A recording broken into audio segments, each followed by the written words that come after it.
வணக்கம். சோனாலி கோழி கறிக்கு லாபமா இல்லை முட்டைக்கு லாபமான்னு பார்க்கலாம். முதல்ல கறிக்கு பார்ப்போம். கறிக்குன்னு நீங்கள் பிளான் பண்ணிங்கன்னா ஒரு சிக்கோட ரேட்டு 35 ரூபா. 4.5 கிலோ தீவனம் சாப்பிடும்.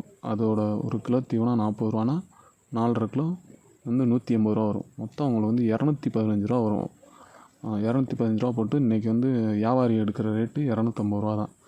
நீங்கள் அதில் வந்து அந்த ஃபீடை வந்து நீங்கள் எவ்வளோக்கு எவ்வளோ வந்து மாற்றி போடுறீங்களோ அதை பொறுத்து உங்களுக்கு லாபம் வரும்.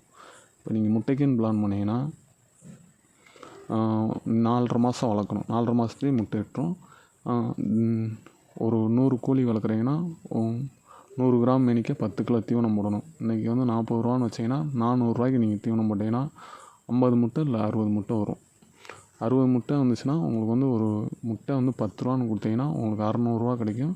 உங்களோட லாபம் வந்து 200 ரூபாயாக இருக்கும். நீங்கள் 15 ரூபான்னு கொடுத்தீங்கன்னா 900 ரூபா வரும். அப்போ உங்களுக்கு லாபம் 500 ரூபா கிடைக்கும். எல்லா இடத்துலையும் இந்த ரேட் வரும்னு சொல்ல முடியாது. சில இடங்களில் வந்து 9 ரூபாய்க்கு எடுக்கிறாங்க, 8 ரூபாய்க்கு எடுக்கிறாங்க, 7 ரூபாய்க்கெலாம் கேட்குறாங்க. நீங்கள் குவான்டிட்டியை பொறுத்து நீங்கள் லாபம் பார்த்துக்கலாம்.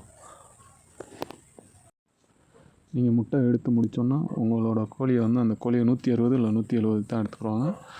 ஒரு கோழி அதிகபட்ச வெயிட்டே ஒன்று 400 ஒன்று 500 தான் வரும். ஒரு சில கோழிகள் 1 கிலோ கூட வராது. அதுலேயே ஆனால் முட்டையிடும். மேலும் விரிவான விவரங்கள்னா கமெண்ட் பண்ணுங்கள். டீட்டெயிலாக நான் சொல்கிறேன்.